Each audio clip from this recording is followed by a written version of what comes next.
bienvenue dans votre émission,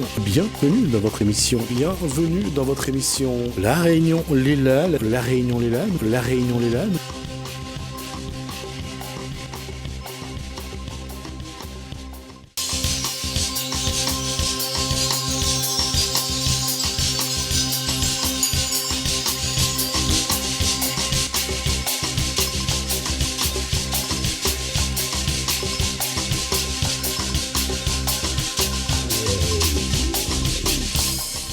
Bonsoir à tous, bienvenue dans votre émission La Réunion les Lannes. On va commencer par la partie où on parle sécurité routière. On est dans des codes de la route.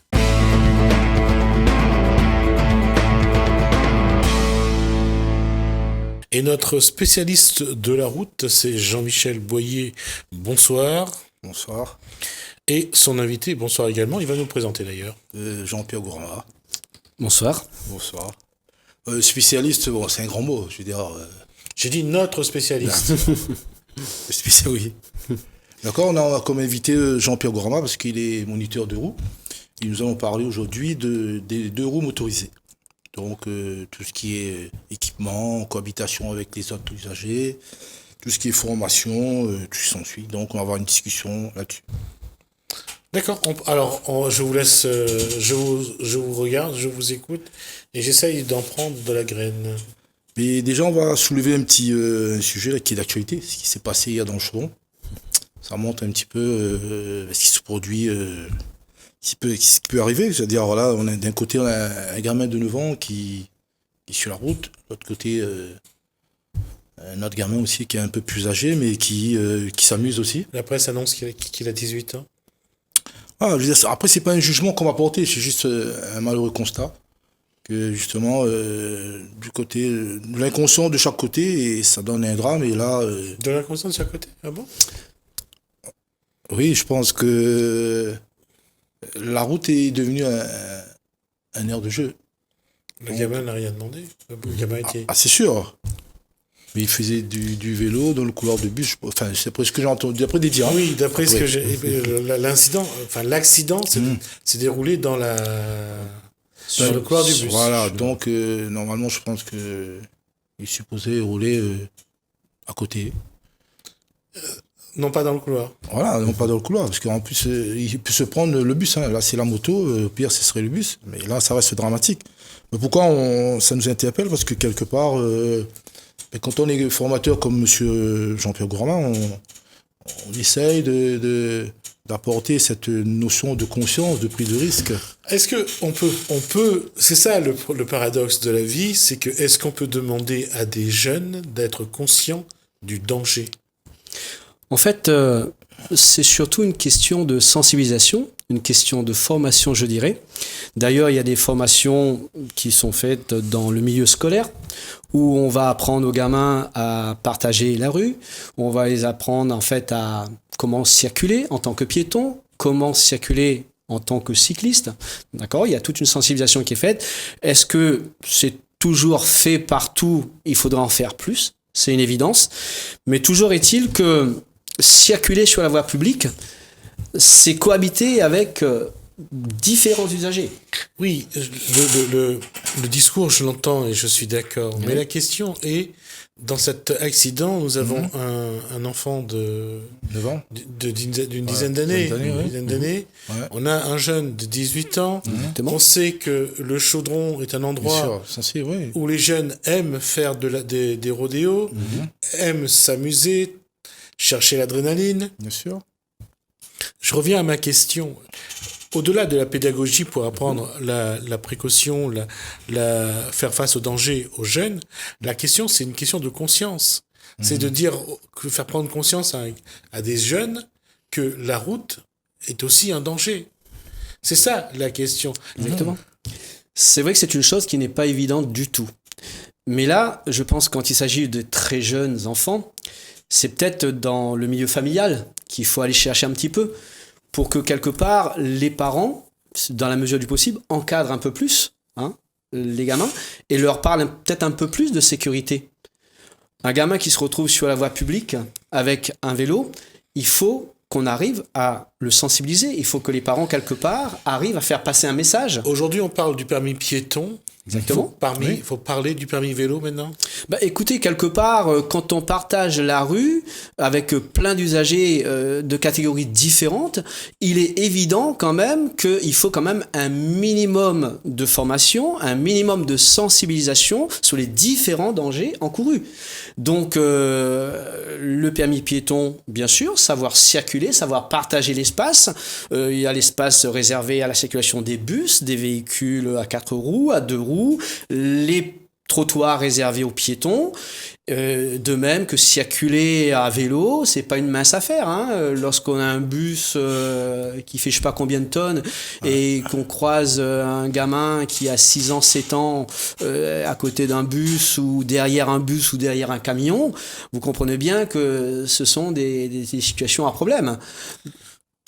On comprend, j'entends votre positionnement.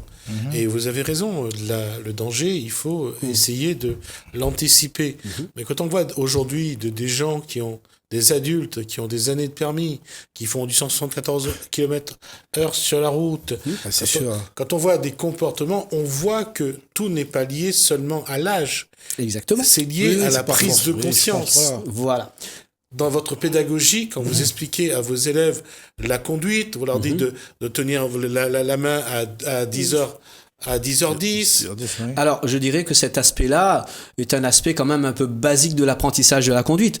Ce que nous, surtout, nous distillons comme message, c'est justement la manière de concevoir cet environnement. On est dans une jungle où il y a plein de dangers qui nous entourent. C'est le regard qu'ils doivent porter sur cet environnement. C'est la manière d'anticiper les événements, de prévoir le danger. Voilà ce qu'on enseigne surtout. C'est ça, surtout, la sécurité routière. C'est savoir, déjà, respecter le code de la route, parce que ça a été établi pour qu'on puisse partager collectivement l'espace public, et surtout, savoir reconnaître le danger, l'anticiper, se mettre en mode défensif, on va dire, pour pouvoir éventuellement réagir correctement et à temps. Et le problème qu'on rencontre, c'est que c'est une banalisation de la tâche de la conduite qui s'installe. On s'appuie sur des règles, et on part du principe que tout le monde doit respecter des règles. Et à ce moment-là, à un moment, ça ne fonctionne pas. Et c'est la catastrophe. Vous voyez ? Donc, la tâche de la conduite, moi j'appelle la voiture, c'est un peu la deuxième maison, où on a tout le confort, on a la musique, on peut réaliser plusieurs projets dans la même journée, on va d'un point à l'autre avec un timing souvent serré. Toutes ces choses-là font que, en fait, pris par des contraintes, dans l'euphorie, etc., on ne fait plus suffisamment attention à notre environnement. Si on va se baigner à Boucan-Canotte, on sait qu'il y a des risques, on va peut-être prendre plus de précautions parce qu'on n'a pas envie d'avoir des problèmes. Mais sur la route, on assiste à une banalisation, en fin de compte, de cette tâche de la conduite, et on porte un regard un peu gentil sur cet environnement. Et ce qui nous amène donc à des problèmes. À pas mal de problèmes qu'on rencontre. Prenez le cas, pour ne pas citer, si on va citer, ce matin, il y a eu des problèmes, mais c'est assez classique. Vous s'apercevez que tous les matins, vous avez des véhicules qui se collent les uns aux autres, et au premier coup de frein, qu'est-ce qui se passe ? C'est la collision, d'accord, en chaîne, et ça donne quoi ? 3 heures, 4 heures d'embouteillage, quand il n'y a pas de blessés, quand il n'y a pas de drame. Voilà. On se pose toujours la question, quand ça arrive aux autres, on croit toujours ça nous arrive pas à nous. L'abri, ouais. On a toujours cette impression que on est vacciné contre ça. Mais quand ça nous arrive, puisque ça arrive à tout le monde, un moment de perte de contrôle, un moment d'inattention, perte de contrôle, et parfois ça va très loin. Exactement. Et là, on voit ces deux jeunes dans un couloir de bus. Oui, c'est sûr qu'ils ont... L'histoire est triste à la fin, ils n'ont pas prévu. Eux, ils s'amusent, c'est sûr qu'ils n'ont pas prévu que ça finisse comme ça. Sauf qu'on a tous des droits et des devoirs, c'est pas facile parce que c'est pas un jugement qu'on porte, c'est juste un constat. On a des droits et des devoirs, c'est-à-dire le piéton, le cycliste, tout le monde doit adopter un comportement qui ne met pas en danger les autres. D'ailleurs, et comme je répète, il y a un objectif, agir sans mettre en danger ni les autres. Ça veut bien dire que le danger on va le partager. Malheureusement, on va s'exposer au danger, mais aussi l'autre. Et là, malheureusement, c'est le cas. Après, j'espère que bon, le gamin il va s'en sortir, mais bon, ça nous ramène un peu à la réalité, ça nous ramène à cette cohabitation, cet échange qu'on a sur la route. Est-ce que c'est la génération qu'il faut regarder? Est-ce que c'est l'âge qui fait que parfois la conscience du danger n'est pas la même chez tout le monde? Et qu'est-ce que nous devons mettre en exergue? Sur quel levier il faut vous devez tirer pour que... Et ça mène à cette question-là que je voulais vous poser tout à l'heure, c'est quand vous faites de la pédagogie à vos élèves, Oui. vous leur apprenez à conduire ou vous leur apprenez à faire attention à l'environnement, à partager la route? Justement, en fait, ce qu'il faut dire, apprendre à conduire, c'est quoi? C'est quoi apprendre à conduire? Pour ce qui concerne de la manipulation même du véhicule, je dirais à la limite, quelqu'un qui se débrouille bien n'a peut-être pas forcément besoin de faire une grosse formation, déplacer un véhicule. Mais maîtriser un véhicule qui est lancé à vive allure alors qu'il y a un obstacle, ça c'est une autre affaire. Savoir anticiper lorsqu'on est à une intersection que le camion qui est arrêté actuellement, que ce conducteur il a peut-être le soleil dans les yeux et qui ne nous voit peut-être pas et qui va démarrer, d'accord? Savoir se dire que quand je change de direction, est-ce que j'ai pas un motard? Est-ce que j'ai pas une petite moto électrique? Est-ce que j'ai pas une voiture électrique qui me dépasse? Je l'entends pas venir? Est-ce qu'il n'est pas dans mon angle mort? C'est ça, apprendre à conduire. C'est apprendre à reconnaître les dangers de la route et savoir y faire face. Reconnaître les propres caractéristiques de chaque catégorie d'usagers. Quand vous avez un adulte, un enfant, une personne âgée qui traverse la rue, c'est pas du tout le même problème. L'enfant, lui, voit pas le danger à la même dimension que l'adulte. Donc, il peut être masqué par certaines situations et ne pas comprendre. La personne âgée n'évalue peut-être plus très bien, la vue baisse, ne se déplace peut-être plus très vite. Un adulte, à la limite, on va dire, peut-être qu'il, lui, il a toutes ses capacités, il pourrait peut-être mieux se comporter. Mais vous voyez que quand on décortique un petit peu tous ces éléments, on s'aperçoit que chaque catégorie d'usagers, on est tous différents. On a chacun nos propres caractéristiques.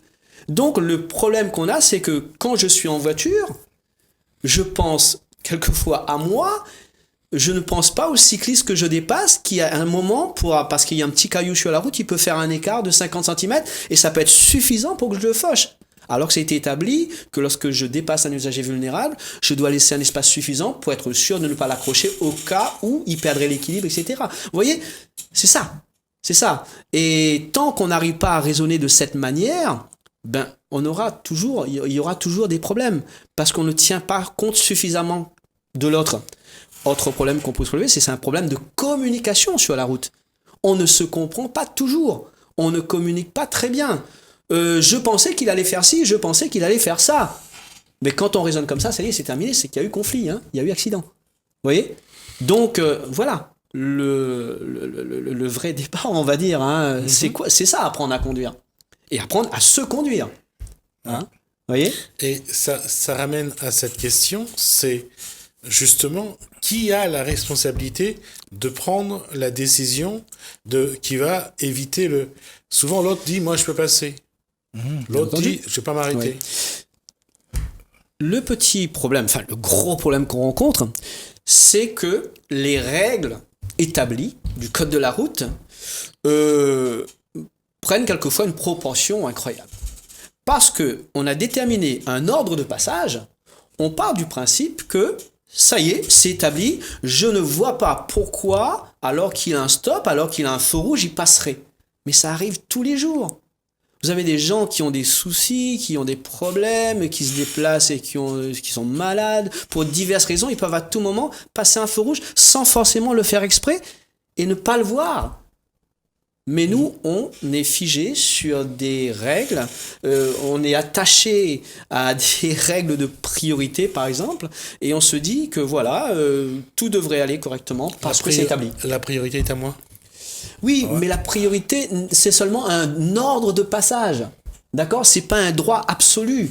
C'est un ordre de passage. On a mis en place des règles pour qu'on puisse s'en sortir. Si on tient compte de l'assurance, la priorité... Oui, bien entendu. Alors, en fait, c'est là que le raisonnement ne colle pas.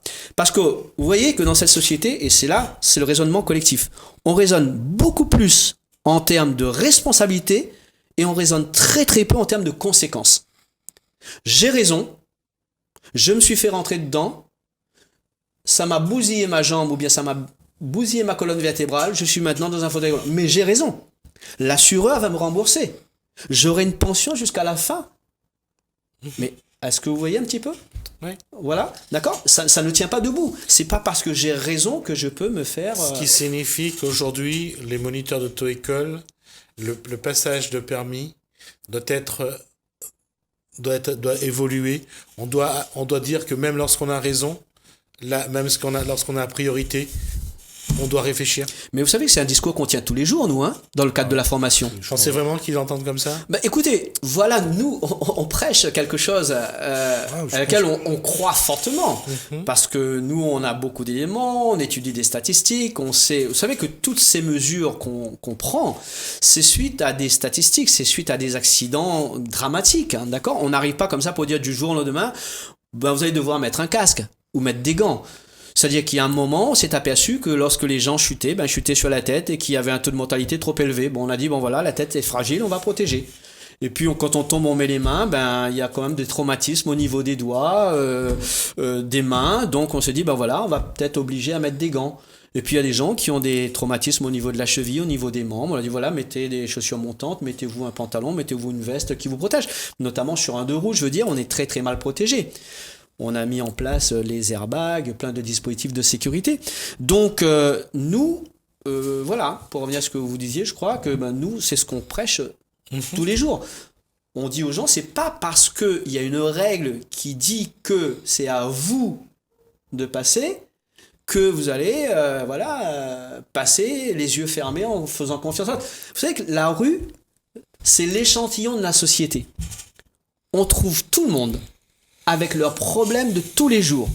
Comment voulez-vous que quelqu'un qui n'est pas bien dans son boulot, qui n'est pas bien chez lui, qui a des problèmes de santé, qui soit disponible en se disant, voilà, écoutez, j'ai mes problèmes, c'est vrai, mais lui, je vais bien faire attention à lui parce que j'ai pas envie qu'il lui arrive des problèmes. Vous voyez, quand on se met à raisonner comme ça, on comprend très bien que c'est pas toujours évident.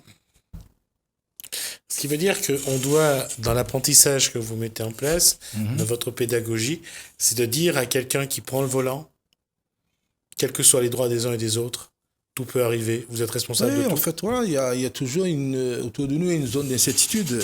Qui dit incertitude, dit ce qu'on n'attend pas forcément.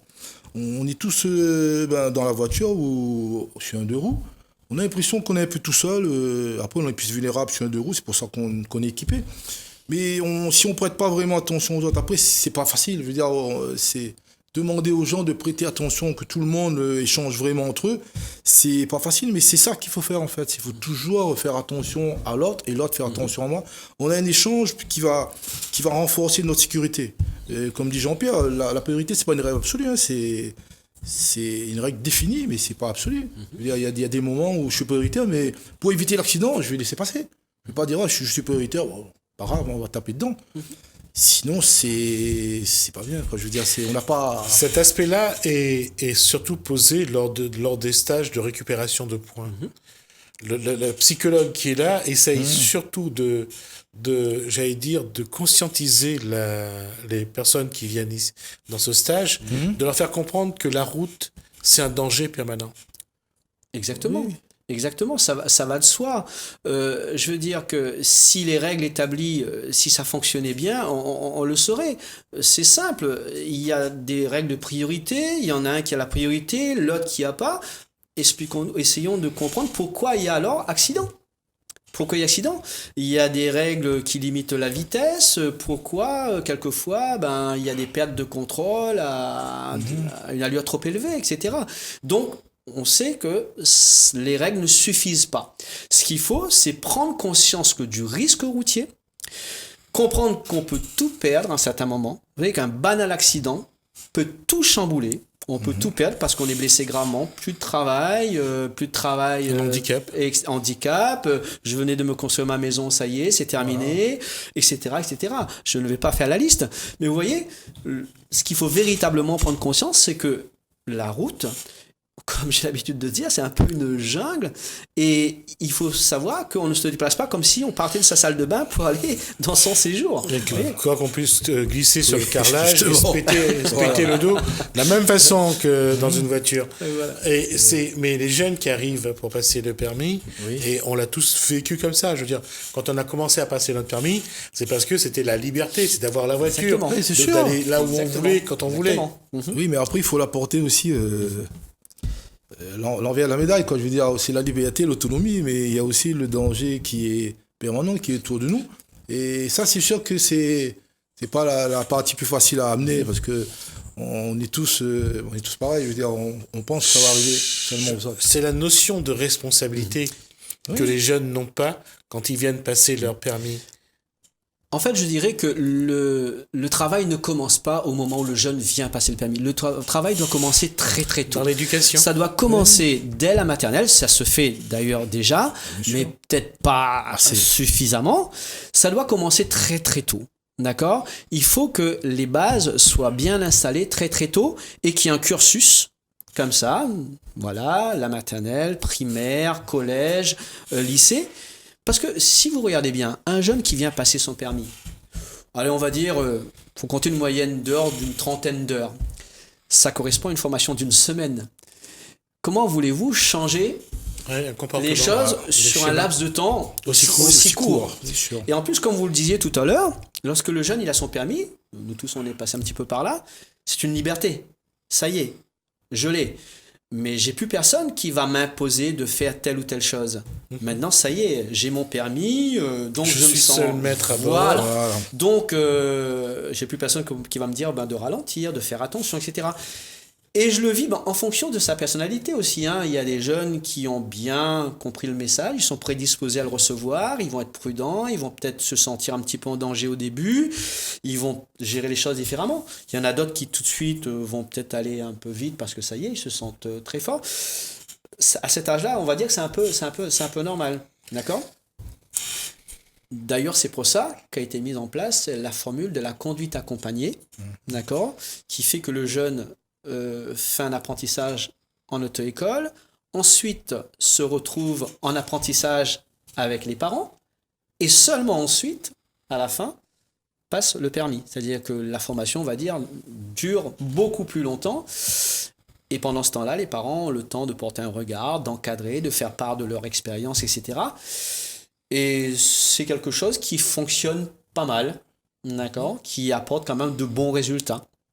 Donc c'est une piste quand même à suivre à l'avenir, faire en sorte que la formation commence plus tôt. Et comme je vous disais tout à l'heure, ça doit partir très très tôt, dès la maternelle. Il faut quand même éduquer, apprendre la rue, apprendre à se déplacer, apprendre... Bon, ça part déjà un petit peu d'un constat aussi, quand les parents déposent les gamins le matin à l'école et qu'ils sont pressés, on voit des choses quand même devant les écoles, ça interpelle, hein, d'accord ? Vous voyez ? Oui, on en a parlé, je crois, la semaine semaine dernière, dernière. je te On en l'ai a parlé parlé, la oui. semaine dernière. Ouais. Effectivement, on voit que dans le comportement, les parents ne sont pas Exemplaires. exemplaires Ouais. et responsables. Voilà. C'est-à-dire que ils eux-mêmes se mettent en danger, mettent en danger la vie des enfants. Ils se gardent n'importe où, ils déboîtent n'importe comment. Et puis, ben, il laisse une image,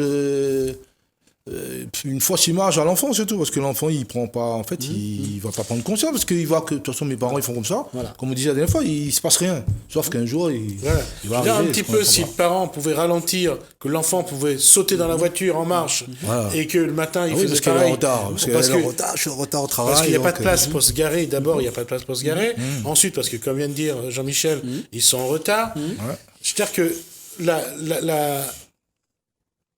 la leçon, la pédagogie, l'apprentissage, c'est vrai, doit commencer, je parlais d'éducation. Oui, bien sûr. D'éducation doit commencer à la maison.